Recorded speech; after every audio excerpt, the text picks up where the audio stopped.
Si Wenceslao ay nagtatayo ng kanyang bahay sa lupa gitan ng dalawa pang properties. Ang kanya daw building plan ay aprobado naman ng City Engineering Office ng lugar kung saan naroroon ang kanyang lupa. Nagsimula daw humukay ng butas ang kanyang mga trabahador sa kanang bahagi ng kanilang property para sa Pozo Negro. Nagreklamo daw ang kanilang kapitbahay dahil ang Pozo Negro daw ni Wenceslao ay direktang katapat ng bintana ng kanyang kusina.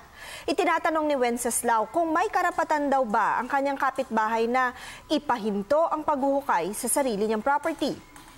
Wenceslao, anuman ang karapatan na na-violate mo raw ayon sa sinasabi ng iyong kapitbahay ay depende sa kung ano ang regulation, batas o nakagawian sa lugar ninyo patungkol sa paggawa ng Pozo Negro o ano pa mang uri ng hukay.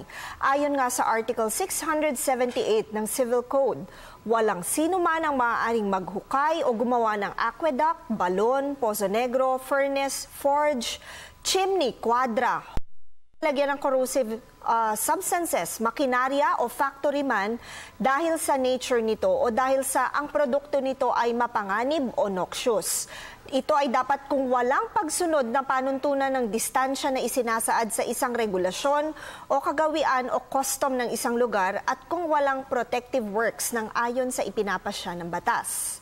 Maaari mo rin ikonsidera ang sinasabi ng Article 687 ng Civil Code na sino mang may-ari ng isang property na nais gumawa ng hukay ay kinakailangan na bigyang notifikasyon o ipagbigay alam sa mga kapitbahay o katabing lupa ang patungkol sa hukay na gagawin, lalo na kung ang paghuhukay ay makakaapekto sa pundasyon o poste ng kanilang bahay. Makabubuti rin siguro na mabigyang impormasyon mo ang iyong kapitbahay na aprobado naman ng City Engineer's Office ang plano ng iyong bahay. Kung kaya't nakakasiguro ka na naaayon sa panukala na distansya ang hukay na iyong ipinagagawa. Maganda rin kasi kapitbahay mo na kailanman hindi maaapektuhan ng anumang poste o pundasyon ng kanyang bahay. Makabubuti rin na ipakita mo siguro ang sanitation permit patungkol naman dyan kung kinakailangan. Tandaan na ang aming opinyon ay limitado lamang sa mga impormasyong inyong ibinigay sa amin at maaari itong mag-iba, depende pa sa karagdagang detalye. Malaya po kayong makakakonsulta sa inyong napiling abogado. Patuloy po kayong mag-email sa ptv4newscenter@gmail.com. Attorney JJ Jimeno Atienza, ang inyong bisig ng batas.